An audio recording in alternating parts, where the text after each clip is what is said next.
Hello UND music therapy students. My name is Rachel Ramback and I am a board certified music therapist in Springfield, Illinois. So today I am going to answer the great questions that you had for me, starting with number 1. What is the most challenging aspect of being a music therapist? And for me, hands down, the answer is the fact that there aren't very many of us. In the city where I live, I'm the only one. And this was really tough for me coming out of internship, being a new professional, starting my own program from the ground up, and not having somebody to call and say, hey, can you come, see what I'm doing and give me some input and, even just some clinical supervision. I didn't have anybody to turn to. And, even though I had great coworkers around me who were very supportive of music therapy, they didn't know anything about it. They didn't have any advice to give me. And keep in mind, this was before the advent of Twitter and music therapy blogs, and Facebook was just beginning, but it wasn't being used to connect with other professionals at that point. So even having people to turn to online wasn't an option for me at that point. So that was really challenging those first, year and a half or so. But at that point, there started to become a real supportive online community, and I did start to have people that I could talk to, maybe not face to face, but on the phone or via the internet. But one thing that I'm still facing now is not having another music therapist to send new referrals to. I have a private practice in addition to my school job, and I get lots and lots of new referrals, which is great for my business and having a corner on the market. But, having to say no to people that really want and need music therapy services is difficult. So, I just have to say, I've got this waiting list, and as soon as I can work you into my schedule, I will. So I would love for someone to come to Springfield after getting their music therapy degree and credentials so that I don't have to do that anymore. I will go ahead and answer number 2. How did you find your internship and where was it?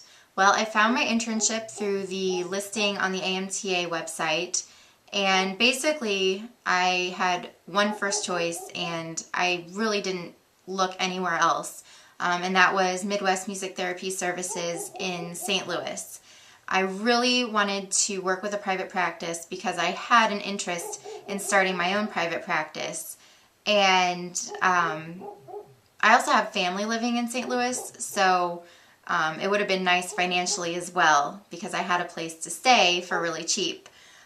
So I did end up getting my internship, and through Midwest Music Therapy Services, I went to many different schools in the St. Louis Special School District and worked one-on-one and in classroom settings with children who had special needs.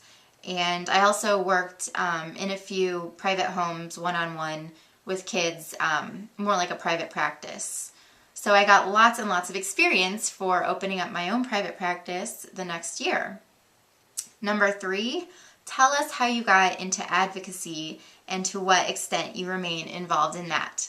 Well, I got talked into joining my state task force back in December of 2009, right after I joined my state association's board as the secretary and programming chair. And at that time, I knew nothing about the state task force. I knew nothing about the bills that were being presented to the legislature regarding music therapy. I didn't even know what government relations really meant. But once I joined the committee, having regular conference calls, and then our lobby day last March was really my first real look at state advocacy and government relations. So stepping out of that comfort zone, talking to legislators about why music therapy is important and why it needs to be recognized by the state was just a really eye-opening experience. And I realized that there's nothing scary about it. It comes down to doing what you're doing every day, which is explaining music therapy to people who have never heard of it, and telling people why it works. and just doing that on a higher level. So I'm still very active in our state task force, and we're actually working on planning a CMTE with Judy Simpson and Dina Register in April on advocacy, and to get ready for our next lobby day, which will be next year. So question number 4 is, what has been the most difficult population that you've worked with? Well, I would say that my entire population at the school where I work is difficult, just in general. It's a school for children with multiple disabilities. Many of them live on campus. But among all of those kids, the 1 or 2 classrooms that I find the most difficult and the most overwhelming are the kids that are there for behavioral issues. And they might not have the cognitive challenges of the rest of the students, but with them, we deal with aggression, we deal with offensive language, violence. I've had some really scary situations pop up in music therapy sessions, but some of the things that I've found to be really important in working with those kids is just watching your back all the time, making sure that you have support from other staff in the room with you. And number 3 is treating those kids with respect. And that goes with any child or any population that you work with. You know, they might not be treated with respect at home or in the school environment or in the nursing home or wherever they may be. So for you to give them that respect and to work with them on the same level is so important, and it's helped me kind of get past that intimidation factor and to really enjoy working with that population.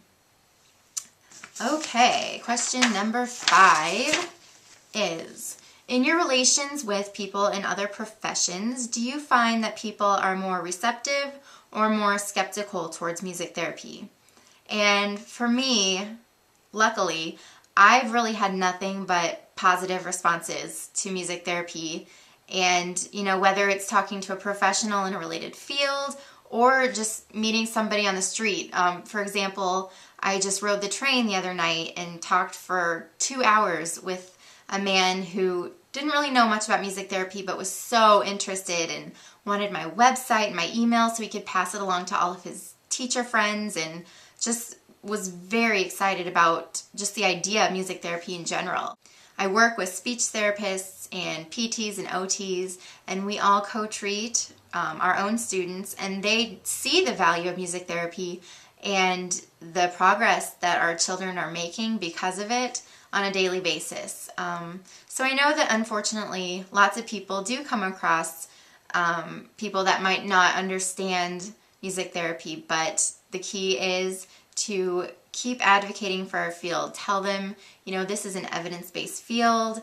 These are the benefits that people are receiving from it.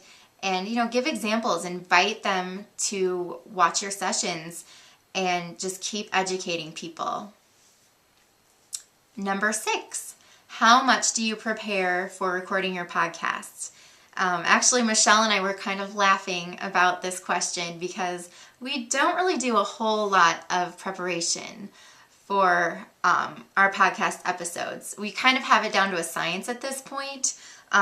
But each month, Michelle, Kimberly, and I rotate being the lead host. So as lead hosts, we write the outline, which involves coming up with an opening paragraph, suggested questions, choosing a cool resource of the month, and then during the actual podcast recording, that lead host reads those paragraphs and kind of leads the conversation as we go. We have a private Facebook group where we communicate almost on a daily basis just about new ideas and logistics of recording the podcast. It's really quick and we love it. So Facebook groups, awesome. Love them. We use Skype to record our calls since we're all in different states.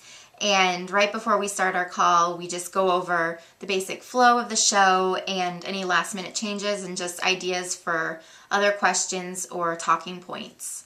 Other than that, it's really just the 3 of us having a candid conversation. It's very casual, as you obviously know if you've listened to the podcast.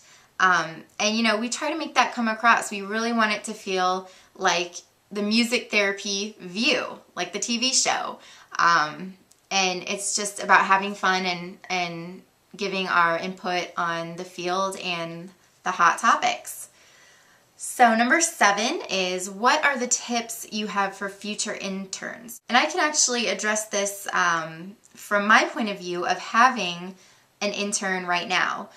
So I've been thinking a lot about my internship experience and what I wish I'd known going into it and what I wish I'd done during the 9 months that I was in my internship. My number 1 tip is to take advantage of the fact that you have a music therapy professional with you day after day for all of those months. And you might not have that, as in my case, after you finish your internship.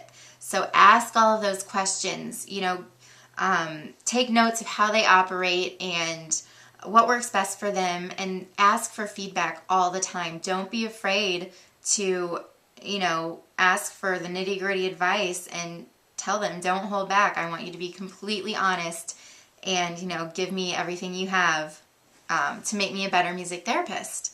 I'm really thankful for the advice that I received from my supervisors, especially one in particular who has a private studio and is very similar to me in the way that she practices, and I really owe her a lot for the guidance that she gave me. It wasn't necessarily music therapy related because it was more of a teaching studio type scenario, but she had that information and I took advantage of it. The other thing is, don't be afraid to take charge in your sessions. I remember as an intern, I was really timid at first, and I felt very much like an intern. But the more I came out of my shell, the more I realized that not only were my clients taking me more seriously, but so were the other professionals who worked with those students and their parents and their teachers, not to mention my supervisors. The other thing is, use your free time to create. Make binders of resources, of songs. Use your time to make schedule cards. I made schedule cards back during my internship, and I'm still using them today, which is 4 years later. And I wrote tons of songs back then just because I couldn't find exactly what I was looking for. That's really when my songwriting came into play. And now I'm still using those songs, and I'm so glad that I put in the time back then to have those resources to turn to now. So those were all the questions that you had for me, but if you do have additional questions, do not hesitate to email me, rachel@listenlearnmusic.com, and also be sure to visit my website, listenlearnmusic.com, for tons of songs, resources, articles, and everything else. So thank you for watching, and good luck!